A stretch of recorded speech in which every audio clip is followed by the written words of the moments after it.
Hey, superstars, welcome back to another episode of Word Up with Danny Katz. Today, I am joined once again, we are joined once again by astrologer extraordinaire, the Peace Dealer.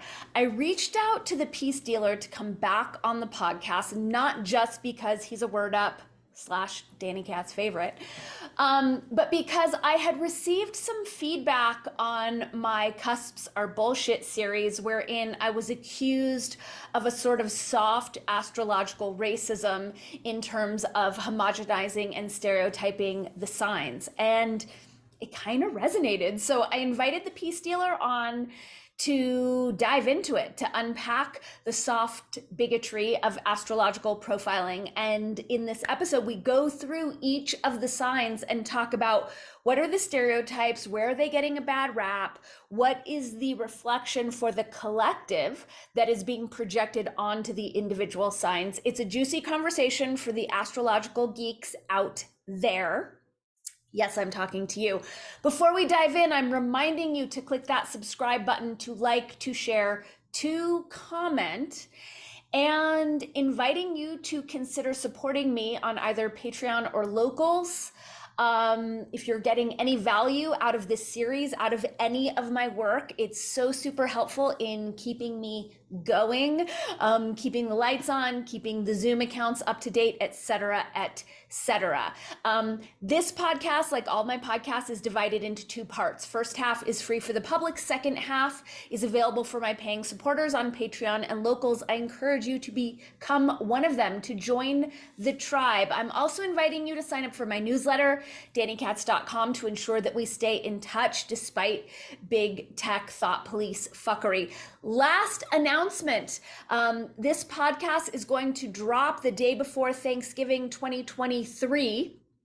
I am preparing to launch my digital pop propaganda class for teens and adults alike.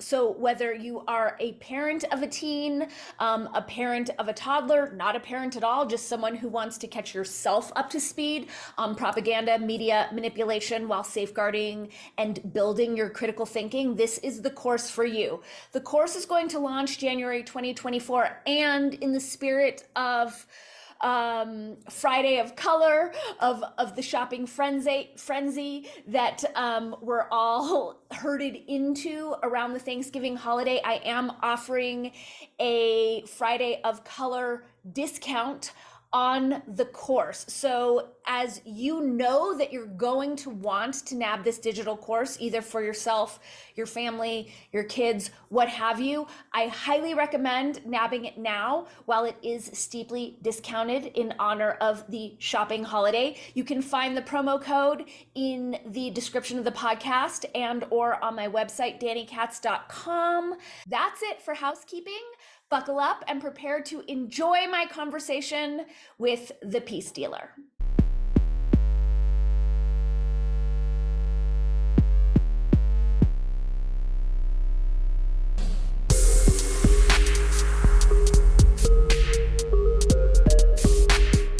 It's going well. I mean, I would like humanity to wake up to the AI nonsense sooner than later before it goes any further. Yeah, I feel you on that for sure. I if anything, I feel like that might just be inevitable. But it means a lot hearing you say that, knowing your perspective and everything you're aware. Like I kind of feel like when I hear stuff from you or like people like you, it's letting me know what's literally to come. It's like, okay, I was right about that, or okay, this might happen. So yeah, it's a lot of inevitability here. So you think AI enslavement is inevitable? Yeah, because people are gonna choose it. Um, and that's where it's like I kind of treat it like Groundhog Day. And it's like that's what Aquarius taught me. It's like based on how people are receptive to you now will let us know. So it's like if people if most people are thinking what you're saying now is crazy, then they're doomed. But if a majority of people, it took me a while to learn that too. It's like, oh, okay, so you guys are really in the future. But I mean, I don't think it's inevitable because it's variable, but I think it might be inevitable in a way where it's like maybe it has to get that bad so enough people wake up, or it gets better. But I can appreciate how from your perspective right now you see how it doesn't have to be that way, and it realistically may not have to. So Yeah, I appreciate that. I feel like I found the inflection point. This is the frustration. Maybe it's an Aquarius thing. It might just be my Earth walk, where I see pivot points and then my frustration when humanity doesn't take them. yeah. But I feel like the weaponization of customer service can be the issue that unifies us and allows us to evade AI techno-fascism. And I mean, there's so much. I guess I'm somewhat I might oops. Wait, what? Okay. I might be really just more so skeptical. Maybe it's just like um me not being open-minded, but like I just don't see it happening. I feel like um there's so much money that's been put into this takeover has been prepared for so long that I just personally feel like if they need to be underhanded and use nuclear weapons to do it, they will. But like that's where but see, at the same time, there could be things that obviously I don't see right now. We don't see right now that can come into play. So that are completely random that throw everyone off guard in revolutionary fashion. So yeah, I definitely keep it open for that too. I mean, I agree with you. They've put so much money and like generations of like nefarious strategizing into this. But the fact remains that there are more of us That's than true. them. And what I see with the customer service weaponization is it's not a partisan issue. Like even, you know, good liberals who got their shots and love Ukraine and all of those things are still being ill served by the fact that there's no more customer service at YouTube, AT&T, Best Buy, like whatever it is. So I feel like it's the one thing where we're all being equally fucked over. Yeah, yeah, yeah. And there's no way to rationalize it. Like, if everyone who got a YouTube strike was like, great, I'm pulling my channel since I can't talk to anyone at your stupid corporation, right? If everyone on Facebook who, you know, couldn't get a hold of someone was like, great, then I'm pulling my account, we could shut this thing down so True. fast. That's so true. Just a solitaire. You know what? I'm so glad you mentioned that. Yeah, it's like it's just like having that. So and it just overstates how much they depend on division, and they literally need us fighting each other because you're so right. Like we could do that overnight, quite Right. literally. It would Huh. be so quick. So I like this is my new thing is like because I continue to see it. I'm holding out hope for that. Um, did you predict the Matthew Perry thing? No, people told me about that. His death. No, I don't think I did. Like there's certain predictions. I'm very uncompromising with myself, so it's very unrealistic. Like predictions could happen like after the week, but I give myself that week span for it to happen. But there are stuff that have happened after, I just don't count it. But yeah, I don't people did share me that, but I don't know if I predicted that one for them. And are your predictions coming through your relationship with the stars, or is it a different sort of psychic capacity that you're pulling from? I love that question so much. So, yeah, personally, the whole purpose of this was to really challenge the limits. I approached it a little skeptically too. Really, challenge the limits is just intuition. So, I make sure that when I'm thinking of the predictions, I don't have time to think of them. I just write what comes to mind first. So, it's not coming from a biased place in my mind. And some predictions I've noted were biased. Like this, like in a rare few cases, some of the stuff that didn't come true were stuff that I wanted to happen. And I'm like, Right. versus the stuff that just like came straight out and it's like, wow, that actually happened. So yeah.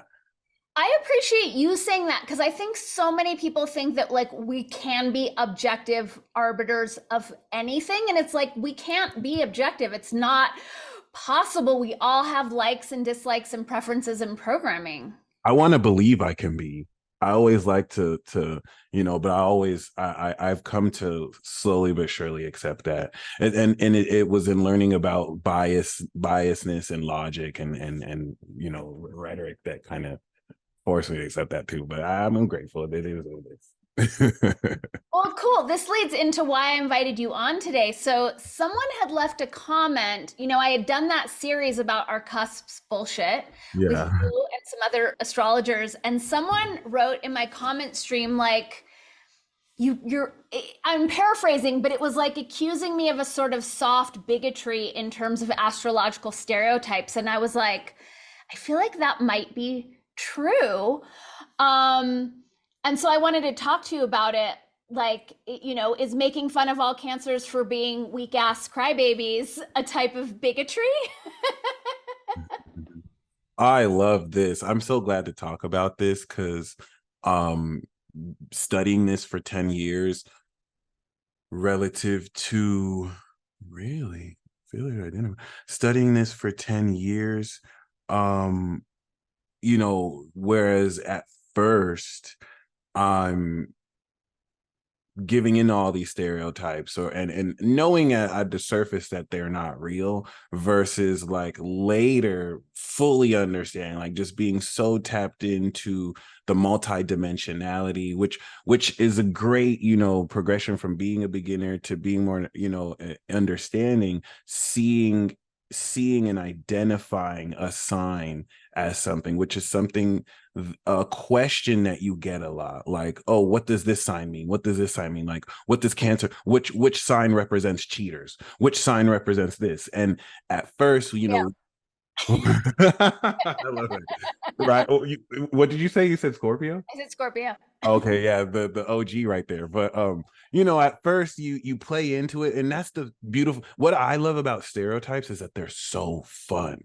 They're so fun to play with on a basic level. It's really great to teach people basic astrology with this too, because you can break it down to a stereotype level way to make it easy for people to understand. But of course, as you grow older in wisdom and in understanding how this works, you go from saying, okay, um Cancer is the crybaby, or Aries is the most likely to fight someone, to okay, all the zodiac signs will fight, but this is how Aries will fight someone, this is how Libra will fight someone, this is how Cancer will fight someone. So instead of kind of like singling out these archetypes with that, it's easier to now start to see it in different flavors and modes and whatnot. But yeah, I mean, it's just like regular stereotypes. It's just very easy to kind of remember uh negative experiences or patterns, which of course could be exaggerated by you really experiencing that and forgetting that could just be that moment, a mode, or whatnot. But I'm glad to talk about this because there are some outrageous stereotypes that don't even really apply and have just kind of stuck on certain people and signs for little to no reason too, or just very huge misconceptions. So I'm excited to explore that. Well, which ones pop to mind? Like, what are some of the biggest misconceptions you want to bust open for us? Let's see. I want to say, um, let me let me see which one real quick. Okay, let's do the one where, yeah, there we go. Because I was gonna jump in real quick and talk about Gemini, but I want to be biased and just be like, yeah, people say Gemini is two, but I think one of the major misconceptions is Pisces being delusional. I used to think that. I used to think Pisces is just, as a stereotype, and there's a certain element of like zodiac racism or Right. elemental prejudice that I kind of want to teach in a way to make you aware, like, this is why it's wrong, but this is how it happens and this is how to do it. Because Mhm. we're still all biased. Like, as much as we can say that, okay, this is my personal bias, like as air signs, we're going to have frustrating connections with some earth and water signs. Like there's going to be, and that's what I really love about the zodiac. Like with the stereotypes too, like every element and every archetype has something that they hate about the other, and of course love about the other. So, like as an air sign, I always used to really just blanket, almost gaslight water energy and water signs, and just kind of assume that they're just delusional. They're not really thinking straight, they're not logical. And I didn't realize that, yeah, they weren't thinking straight, but they were accessing something beyond logic, or they were being very psychic, and that's how water would put me in check. But like what I had to learn over time is that, a zodiac sign like Pisces could be very misunderstood because they do what Gemini energy will do. And even with me kind of saying the sign like that, a lot of this is idiomatic, which lends more to stereotypes, because we'll say, oh, I'm a Gemini or Pisces, but then nobody is a zodiac sign. So if you don't know that, then you can kind of like mix those together. But like, yeah, like Pisces could really just be in a state of delusion, and it's easy to mistake that state of vibing out in delusion for them actually being delusional. Sometimes they can just slip it on, and they can release their ego, so they won't care if you see them as completely delusional. That's what they want to be in the moment, and then can slip on and go Einstein mode. And if we just kind of keep these blanket, oh, water signs are delusional and emotional, even Cancer being emotional, like I learned that might be more because they're psychic and the moodiness, and it makes them more empathic. And that, I'm so glad we talked about bias before, because it's easy to see where we can kind of have confirmation bias and remember the few times that we see people give into the stereotypes and ignore all the other times that they probably did the opposite or whatnot. So yeah, catching ourselves in that is very vital, very paramount. I appreciate you talking about stereotypes as useful in learning, because I feel like there's a permission there. And I also feel like our culture's gotten so psychotically, pathologically PC that I feel like it's the only place that I could play this way, that I'm still kind of allowed. But I also feel like I like it as using it as a way into understanding. Like I was talking to a fellow Aquarius friend, he was dating a Cancer, and I was like, no, we don't do water signs. Like that is a hard no. And he, we were going into our thing with them, and it's like they just have a different relationship to truth. Yeah. And I like that, because it's like, yeah, this is helping to understand water. They might not be trying to be deceptive or lying or delusional. Yeah. The world for them is primarily water. And also, to be clear, like when I say Pisces, like I found it more helpful to be like, do you have Pisces in your chart versus are you a Pisces, right? And just Right. looking Yeah. at Yeah. the influences and how are these astrological influences coloring their behavior in ways that line up with what I, continue to learn about the signs. I really like that point you had mentioned too, around like, are they, you know, having energy in your chart versus being that, which circumvents so much confusion, and just goes back into the nature of the language and the nature of how, personally we understand these things, and really, oh wow, that's crazy. And also really, accept and embrace these things as well accordingly. Yeah. I'd mentioned like Scorpio. I feel like Scorpio, and I think you may have done a skittle on this. Like, I know Geminis get a bad rap. I know Scorpios get a bad rap. And I feel like a lot of that is belying our own discomfort with certain like larger energetics. Like when I look at Scorpio getting a bad rap because they're Plutonian, I feel like, well, that's the demonization of the feminine in our culture, the demonization of darkness, of transformation, of sex. And like, yeah, it's easy to pin it on people who have Scorpio in their charts, but also using these stereotypes to look at like, well, what is our collective relationship to death and sex and transformation? And how has that been projected onto Scorpios who carry these energetics? Yeah. And how they also kind of like realistically react to that, and the nuances, and then adding more to said confusion too, which just brings back how, you know, a lot of conflicts are just mostly based in miscommunication and the inability to get those points across, and whatnot.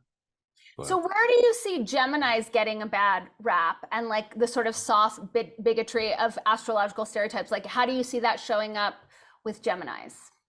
um so I learned that society does not respect individuals as much as, and maybe that's not how it always used to be. It made me really respect Aquarius, Pisces, Aries, and Taurus, because Leo is social, Virgo is social, Libra social, Scorpio social. So those other four signs are antisocial. They're opposite the social end. And a lot of the bias against antisocial energies, Aries and Taurus, which do and have their own thing. Aquarius is out of this world. Pisces seemingly escapes, but it's just metaphysical. Like the way things are rounded out, even in the way movies and heroes and villains are depicted, it taught me that Leo and Libra is the hero archetype, because that's the social being that goes outside and you know, champions and focuses on others, other than themselves. And then Aries usually gets the traditional villain archetype, which is like trying to do everything yourself and being selfish. And it's interesting to see how these things get perverted, where, you know, sometimes you need that individual to put society in check. And you know, when it comes to people expecting certain things from you, or expecting a certain way of how you should behave and act. And I think that's something that Aquarius goes through and Gemini goes through. I feel like Aquarius is too high level to be affected by, even though it is somewhat affected, but like there's so much knowledge coming into it, whereas Aries and Gemini are vulnerable at that very childlike baby position. So it's very easy for, you know, a lot of external influences to manipulate it, kind of like how an older influence will try and influence a child. So Gemini is very misunderstood because we work really well one-on-one with people, and certain people expect us to behave the same way with you that we behaved with somebody else. And you know, Gemini as a vibration is like a curious 7-year-old. So it's going to want your attention. It's going to want to see your reaction to things. It's going to say things just to see how you react, just to see how it sounds. And, you know, given the insensitivity of how air signs, especially Gemini, could be with words, it's easy for people to take things personally and mishear things we say. So in that muddled up, you know, whatnot, a lot of you know, we could be stereotyped, of course, for being two-faced and for being very fickle. The two-facedness of Gemini is definitely something that I've looked more into, as far as whether done maliciously or whether just as a facet of that person's character, because they rely on that mask to get through. Gemini is one of those weird mutable vibrations where um depending on who you are, you can't really express it, because certain things may ruffle someone's feathers versus another person where it completely opens them up. So, you know, unlike a more fundamental fixed or cardinal vibration that, like, you know, I don't want to say Capricorn, that's going to be stand up in integrity to everything, and Scorpio that's going to be fixed everywhere. Gemini is very mutable, and we can play with so many ideas, so many perspectives, that I guess it could look shady to certain people. I mean, I want to be careful with what I'm saying, because people have bad experiences with every zodiac sign, and people with bad experiences with Gemini be like, no, the Geminis I deal with, they've lied to me. They were childish.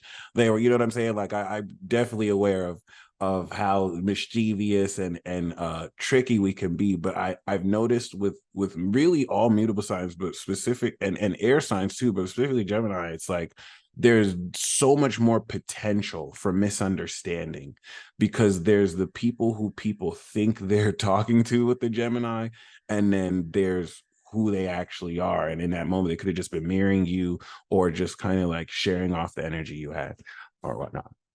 But yeah. It's interesting hearing you talk about this because even though I've been mulling this over for a couple months, it's just occurring to me like I think we're projecting all of the collective unconscious aspects that we're not in right relationships get thrust onto each sign. And what a great way for us to look at ourselves. Like as you're talking about Gemini, I'm thinking of how like I heard that all artists are what they call multiple personality because they have the ability to shift into different ways of being, and how like this matrix wants us to buy into fixity and you have to be the same at Yeah. all times. And I also like that you said playful because Gemini, right, like that's spring into summer, like it's such a light, you know, sunshiny. It's just like, oh, let me play with this iteration and this, you know, I'll show up like this. And it just seems very lighthearted, and that it's showing us where we're not comfortable with like this consistency we've been indoctrinated to believe that everyone has to show up like. I love that you said that because that I think I didn't even realize being a mutable sign. That's something that has always been frustrating. Like this whole push or need to you have to be this, you have to do only this. In fact, that actually defines Kanye West's legacy. He was told he can only be a producer, and then he started rapping. You can only be a rapper, you can't be a clothing design. Then he started clothing design. So like, I think it's a huge mutable lesson as far as just like opening up and stepping into that multidimensionality. But yeah, I really like how a lot of the stereotypes for one sign usually apply to another indirectly, which So is what are the Gemini stereotypes? Which other sign do they apply to? great question. So, ironically, a lot of things that apply on the surface to one person usually may apply to another, ironically. For like a lot of the flaky or two-face qualities that you would think Gemini does, you are actually more likely to see from Virgo or Sagittarius. Even though on the surface, they're very like Virgo is the realist. Like you wouldn't necessarily expect that on the surface. You might expect that on the surface from Gemini, who's going to be very chatty on the surface when you get to know them and whatnot. But then you realize Gemini has that Virgo fourth house. So they're going to be very analytical about what they share privately. Right. And then, Sagittarius has that Pisces fourth house, or circumstances beyond the surface can now unexpectedly draw these mechanics in a way where Sagittarius ironically has Gemini in the seventh house. So they're more likely to kind of be two-faced towards other people. Well, see, that I'm gonna catch myself there because I'm not gonna say two-faced because of the Gemini energy, but more so to kind of come off as a bit fickle, to be a lot more I'm not just gonna say adventurous, but uh I'm gonna say they're gonna come off more that way without maybe always intentionally wanting to. But then make it easy to project other people for doing that, maybe because of a lack of communication. Maybe in Virgo's case, they weren't planning on being two-faced, but like they didn't expect for you to show up looking the way you looked, and now they had to flake on you. You know what I mean? Like it's like Right. it on the surface, they're really not like that, but like certain circumstances, whereas you'll see the Gemini be loyal, but you're expecting them to cheat, you know what I mean, or to kind Right. of betray. And that's something I kind of noticed. I wish I could give a more specific concrete example, but that's kind of more the concept behind that. Well, if you're game, I'd kind of love to move through the signs and their stereotypes. But as you're saying this, like I always ascribe an innocence to Gemini because it's so Mhm. early in the zodiac, right? Exactly. So, with Aries as well, I just see this very kind of youthful, like, well, I'm trying on this version of myself and then I'm going to try on this one. And it feels like it's more experimental because it's younger in terms of like the whole zodiac. Yeah, no, that's So beautiful. That's so true. Yeah. The age development cycle of the zodiac revealed so much wisdom, and it helped me understand more the nature of the signs. Cause like Aries, every Aries I've ever met, as old as they are, acts like a 2-year-old baby in a certain sense, in a beautiful way too. Like they have that spark that the Gemini and Taurus will have that naivety to them. And kind of answer your question before too, that kind of brings me to the more complex wisdom of like Scorpio and Pisces. I feel like a lot of things, I feel like Taurus and Scorpio are more alike than they care to admit. And that a lot of things that apply to Pisces, or a lot of things we stereotypically assign to Pisces, actually apply more to Scorpio. And a lot of things we stereotypically apply to Scorpio actually apply more to Pisces. Like we see Pisces as the dreamy energy, which it pretty much is. And Scorpio is the occult, but it's like you see more Pisces engaged in the occult, and you might see more Scorpios, more fantasy and more dreamy. That's very vague. I don't have any like numbers to prove that, but it's something I'm more open to looking into, instead of just kind of accepting a lot of what we've not only accepted. I also feel like because time is changing and like we're in a different time, what if like the meanings of the zodiac kind of change and function, and the terms we use, like a lot of the understanding of mythology is based off of like centuries old, lore. And it'd be interesting to see how we update that, and if it could be updated, how will it be updated, or yeah, evolved and whatnot. Yeah. That's really interesting. I've been listening to this podcast about the life of Francis Bacon, Mhm. and realizing like how many of our myths are just propaganda, and social engineering, like everything that Shakespeare wrote. So as you're saying this, it has me wondering like these myths that, our whole culture is based on. I like are there any that pop to mind that you think could use an update? Yeah, great question. Like there's huge, like I learned recently, maybe a few months ago, Uranus is a popular ruler of Aquarius, but it the sign Aquarius correlates so much more to Prometheus Unbound, and the story of Prometheus stealing fire from the gods, giving it, innovation. A lot more of that mythology ties more to Aquarius qualities than Uranus. You start to see like ancient rulership. To me, I've never resonated with, because you know it's putting stuff like that in context. It's like Pluto was not discovered. Uranus wasn't discovered. So I feel like you only gave Mars Scorpio because you didn't know what else to give. You didn't know Pluto was there. You gave Saturn to Aquarius because you didn't know Uranus was there, right? And that's how Right. with new discoveries we updated that. And now it's a lot more aligned. So yeah, I mean, I feel like um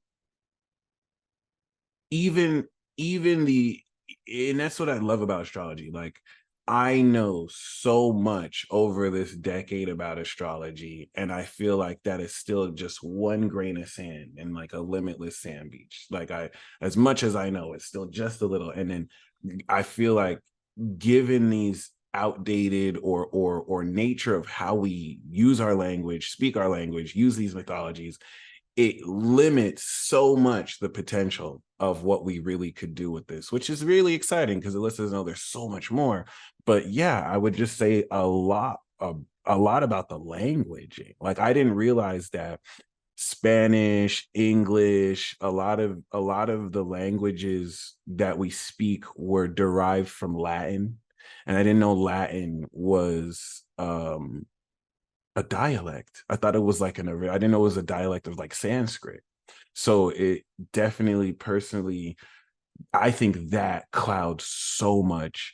And I think what's really cool is it would be interesting, especially with Uranus and Gemini, if we create collectively a new language. If that actually occurs, like a new global universal language that might not even be spoken with like tones or something, or with like just words or whatnot. But yeah, I didn't even think about that until just now. But I love that. I love how Aquarian the conversation's getting. yeah. Oh yeah. I was tuning into your show, I think it was 2 nights ago, and at like one thing that I really appreciate that I see you as definitely a vanguard is talking not just sun signs, but like Libra and Pluto, or talking to like generations or like chunks of people born under a sign. I think it's really expanding the conversation, but I also had the thought like I feel like you have your finger on time. It's like the way we understand time is we don't know. We don't have a clue. But I feel like what you're doing is getting us closer to understanding what time is Yeah. Yeah. to somehow. Is that one of your intentions?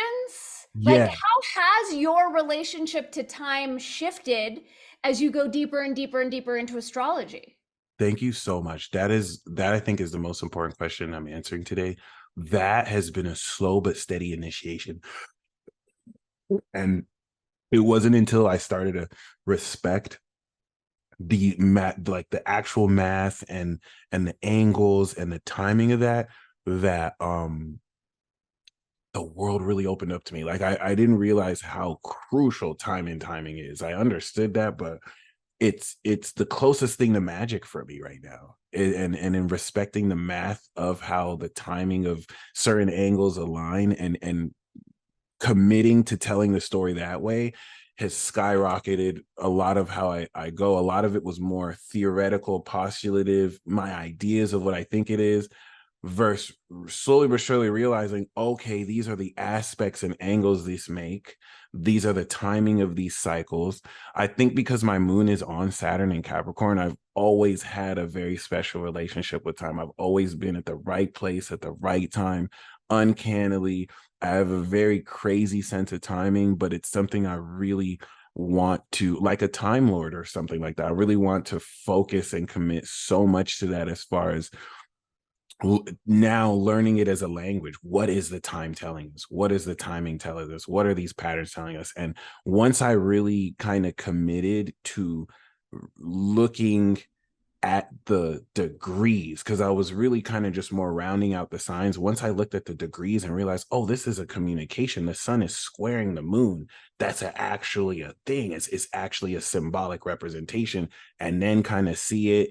It feels like you're just more in flow with time. It just feels like you're more in sync, like you're actually not, not catching up, not too away. And it allows now the universe to speak to us through what we seem to at that moment perceive, time is telling us or whatnot. But yeah, I've just have a newfound love for that, and it's been very humbling because it really just kind of reveals a lot of what's possible. It's so interesting. I'm really intrigued to see how this continues to develop for you, because I feel like the co-opting of our timing in this culture is probably the biggest enslavement mechanism we're dealing with. The Gregorian calendar, it's so nonsensical. 30 days, 31 days, sometimes 28, sometimes 29. October's not the 8th month, December's not the 10th month. So when we figure that this is our primary organizing structure and it's so janky and makes no sense, like no wonder we're not yet getting it together or unifying or like really getting on top of this plane. The calendar has always been a mystery to me, because I now just started to figure out why, like what accounts for those shifts. But now, bigger picture thinking about what the calendar should be, I'm still lost. I'm still very open-minded about that. But thankfully, there's 365 days, and then there's 360 degrees in the zodiac. So some people feel like the 360 degrees is supposed to account for the 365 days. They feel like since it's 360 on the tropical, then how come it's 365 days? How come it's not exactly one each day? And what we realize with this now is the extra days are added and taken off to account for the wobbles in how, we adjust sunlight and whatnot, and relative to, extra day or a day off here. I guess it's really just our way of just like rounding and keeping, because now I realize for sure, like the whole purpose of the calendrical system is to account for, relative to the zodiac, the 12 different mansions or the four seasons and the 12 different, divisions of personally, each month, each 30 degree day month. And it's interesting to see how, October, which is clearly meaning like octo, is now like the 10th month, right? And to see how a lot of these things change. So it'd be interesting to work on maybe changing the names to something more aligned. But I've really come to respect why we do have 12 months. I learned the difference between the 28-day cycle, lunar cycle, that like the moon makes a 28-day lunar cycle to the earth. And Right. so people will reference that can now create 13 different lunar cycles. And I didn't realize that I was mistaking that for, because some people ask me, hey, like the moon makes a 28-day lunar cycle with the earth. How come we don't have 13-month calendars? And then I realized the moon and the sun have a 30-day cycle, whereas the moon and the earth have a 28-day cycle. And it's easy to confuse those two. So based on that cycle with the moon and the sun, that's what now enables us each 30-day degrees to really account for that. And it'd be interesting to see how people did it with the old calendar, why it was corrected, why it had to be changed. Because you do hear a bunch of people say and add this conspiracy element to it, like, oh, they don't want you to know this, they don't want you to know that, they're hiding this. And I actually believe that, but like I've never really heard anything sound where people know what they're alluding to, or like they may not be as educated. I feel like they're headed in the right direction, but like it still opens up room for misleading, and to also look into why these, there probably is a reason for the calculation, but I feel like the answer to is beyond what we may see because we're distracted looking at this with what's in front of us. But yeah, really still fascinating. Really still fascinating. Yeah, I spent some years following the 13 moon calendar, but even in that system, there was the day out of time. And I just look at nature and it's like, nature's pretty perfect. Like, it's not like this extra thing. So I feel like even when we're dealing with an extra, we're still kind of missing something. Like I'm curious, like, how are the Dogon tracking time, and are we Right. Yeah. considering the moon to be real? Are we considering the moon to be organic? Like, what do we do with that? That's another thing too, because the moon sign is like the most fascinating thing to me. Like because of the moon, and that's how I know if people understand how the zodiac works. Like because the moon signs are so accurate, because I've seen like the sun sign accuracy and everything. That's how I know for sure that the moon is revolving around the earth and the earth is revolving around the sun. Because certain people feel like the sun and the moon are in a firmament circling around, and it's a riveting, beautiful theory, but like that would make the mechanism for astrology completely impossible because it's through this travel. Like that's what lets me know, okay, space really is real, because the cycle between that kind of shows that. But personally, like it once again like blows my mind, because if we're gonna accept here that the moon, like I personally really believe in that whole Saturn moon matrix,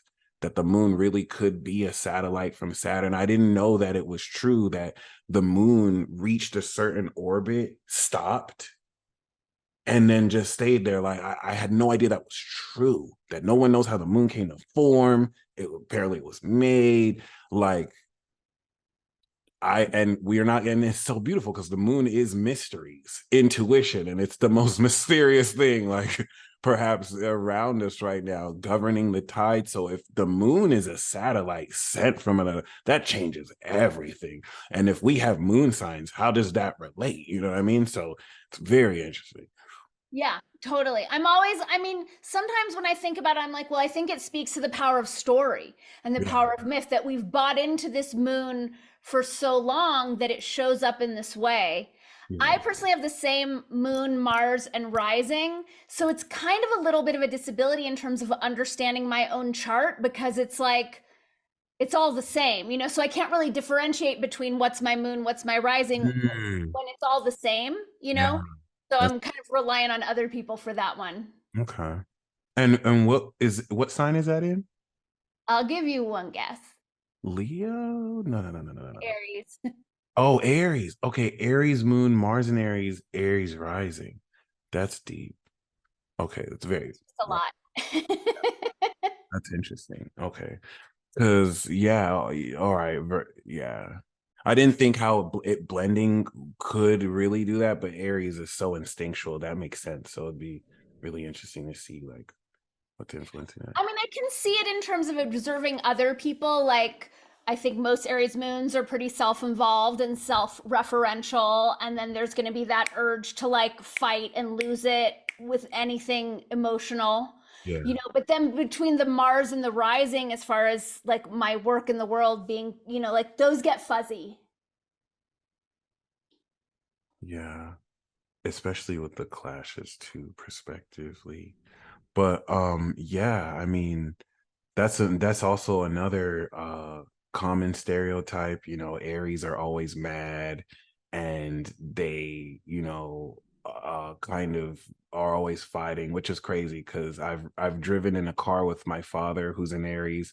I have an Aries friend, and like predictably, they are going to drop some F bombs. They are going to yell at people on the road, like, what the fuck is wrong with you? And I've just learned to see it now as, you know what? I used to think they're just angry people, but that person didn't have to drive like shit. That person, maybe people just need to stop pissing Aries off, and that made me look at them so different. It's like maybe Aries is just, we're looking at it so wrong. Like they're just mad and people just be trying Aries energy and Aries people so much. It's like, we're making it out to be villains, but Well, I think it goes back to Aries being the first sign in the zodiac and being so young, right? So not having access to a lot of other responses, you know, until we do a lot of work, but okay. how anger is just going to be that first one. But it's also like super playful Yeah. and super creative. And it got me. I've suppressed my Mars for my whole life. So when I dip into the Aries energy now, I'm just like, wow, is this what I've been missing? Like I'll just get into a fit of not even just rage, but just like really get in and like just really just let out that instinctual whatever. And then after I'll be like, damn, Aries, I've been missing out. Is this what you guys have been doing? Like this is so empowering. Like this is so fun. Like wow, if I knew this, I would have been just barking off like every time, like it is. But yeah, Is your Mars in Aries? yeah. And how come you've like what's kept you kind of on the sidelines of that? So it's in it. It rules the 12th house, and it squares my Saturn, Neptune, Uranus, and Moon in Capricorn. So it's always been That's a elite. lot of cap. It's a lot of cap. I grew up with my mom and sisters, pretty much just women. And my mom was such a traditional Christian influence. The whole notion of just like feeling that raw Mars and Aries energy and opening up sexually has always just been hidden in the 12th. I always felt like, oh, I'm not supposed to do that. I'm not supposed to be alone with a woman in a room. I'm not supposed to like express my sexual desires. And I've had to really scale back and come back to it now in my 30s. Like it is okay. You know what I'm saying? Like really push myself because I will literally uninhibit myself when I desire. I train myself to not act off on it. And it's kind of sucks to it kind of feels like having to revive an old power. But yeah, learning to step more into it. Well, and just to validate, I think that's a great skill to have, like to be able to keep it in check. And how cool that now you're in a place where you're like, okay, I know how to keep it in check. Now, how do I want to express? How do I want to play with it? How do I want to bring this out of me? True that. Yeah. So, what are going back to the stereotypes? What about Taurus? Like, what are some of the unfair stereotypes that are thrust at Taurus? Um, it's so funny too because like a lot of the and a lot of the stereotype talk, a lot of it is looking at him differently too, and because for example, Taurus gets the huge stereotype of being lazy, I think, but really more money hungry or just all about money. And one of my favorite content creators who's very controversial, DJ Academics, whenever he gets in beefs with people, he's a Cancer Moon Taurus Sun. Whenever he gets in conflicts with people, he's someone who started off on YouTube, kind of just doing hip hop media content, and then he blew up. He over time got very big. Now he's making millions of dollars. And a lot of that is a Uranus and Taurus. So I can't wait to get some Gemini. But it's like you saw him before he was like super rich versus now that he's super rich. And the Taurus card comes out a lot. Like when he conflicts with people, he always makes it a point to say, I'm richer than you. I got more money than you. Like, when he starts to talk money, and you can see how he identifies with that whole quality of that. But then sometimes when he comes time to like really share financial wisdom, that kind of experience comes through. So I feel like Taurus does get this very bad rap for, or they have the stereotype of being slow, being stubborn, being money hungry, and they are all three of these things. But it's just the way and the understanding of it. There's so much more groundedness. Like even their stubbornness is very intuitive. Taurus knows when to be stubborn about something, even if they don't know why they're being stubborn about it, which is very remarkable. And because they stand on their values, and because they're so grounded, that's one thing I adore about Taurus is so wonderfully slow.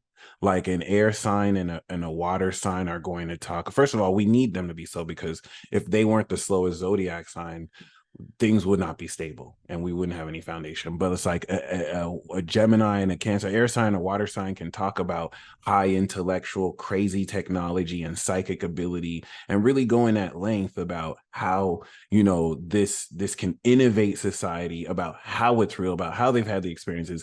And the Taurus is going to look at them like, you guys are crazy, like you're delusional. I've seen this between a Taurus and an Aquarius talking, and the Aquarius, I love that conversation. The Aquarius was telling the Taurus, oh yeah, one time I put my hands on dead battery, and I used my hands to charge electricity. And I said, speak nothing of this. And I jumped the car with just my hands. And the Taurus was just like, you don't have to lie. Like, it's just us here. Like, he really legitimately couldn't ground that concept. And I loved it because I know the Aquarius wasn't lying, and I know the Taurus was being sincere. Aquarius is supernatural, out of this world. And it's just so difficult. And that's the same thing that's good about them, because now it makes them so hard to fool. They have this discerning wisdom. They're used to seeing so much bullshit. That's the good thing about being so critical. They'll keep it real, but sometimes it's so much to a fault that it doesn't enable them to see beyond the physical, because they're just so grounded in the physical. So yeah, I mean, that's how the stereotypes, I think, can help or hurt Taurus. And that's a good point, because it is that fixed earth. So they're going to be like rooted in a way that even the other earth signs aren't rooted.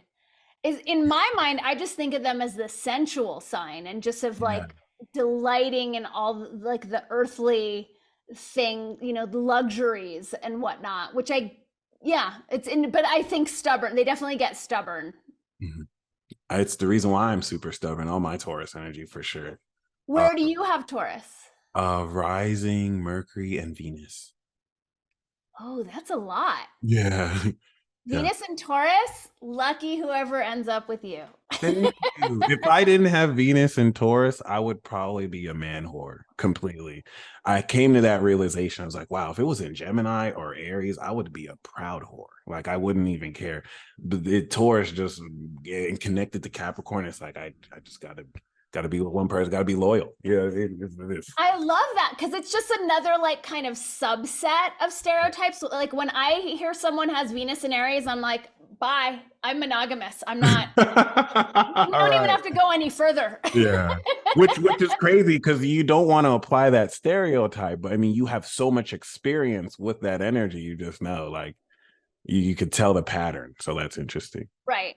I mean, that's my thing with water signs, bringing us to Cancer. I'm curious about, but like I've had a staunch, like, I do not date water signs rule for myself. And every time I break it, it just is exactly, I'm like, oh, this is why, like, it's too consistent for me to not really stereotype the water signs as being a little too slippery for me. But like cancers, I'm just like, it's countdown to when I hurt your feelings and you get butt hurt and take it super personally and decide you can't hang out with me anymore. So That is like universal air with water. In fact, it's because of water signs and earth signs. Like that's I kind of want to build a society where like air signs discriminate against water sign employees. Like, you know what I'm saying? Like, okay, hire the like we're gonna hire the earth signs to do all the work for us. We're gonna hire the water signs to handle emotional damage. And there's a way that's cheeky and jokey about it, but it's also real. Like people already do this without knowing that's what they're doing. So that's why I want to teach you to be like, hey, this could be why you have an issue with this person because they're an air sign and you're an earth sign and they're irritating the crap out of you, or you're a fire sign and the water sign is damping it. I've come to really respect the elemental influence because then you have the nuance. You have water signs that have an understanding of air, so they're a lot more smarter than most other water signs that can't disassociate. And I'm so glad you said that because I tried to really step away from stereotyping water and really listening into, okay, no, like, because water signs will say some of the most insightful things and have this capacity for intellect that I think is the only element that can surpass air. But it made me realize why they need air, because sometimes they can just go out of bounds and be so charged with what they feel. Fire signs are like the student could be so into their passion and feelings that logic literally goes out the window and like you can't tell them anything. And exactly what you said before too about like when are we, that's kind of why I'm hesitant to be with like even Pisces energies or water signs, because it's like, what am I gonna say that's gonna piss you off? And then you won't even let me know. You're gonna be passive aggressive about it. I won't even know what pissed you off. And it's just like, yeah, we're good on that. It is what it is. exactly. I mean, maybe it's our Mars and Aries, and I feel like that's what's helped me about astrological stereotypes. It's like water signs aren't doing anything wrong. They're not fundamentally bad. Right. But with Right. all the Aries in my chart, I need transparency, and I'm never going to get that from people who are water dominant. It's just not going to happen.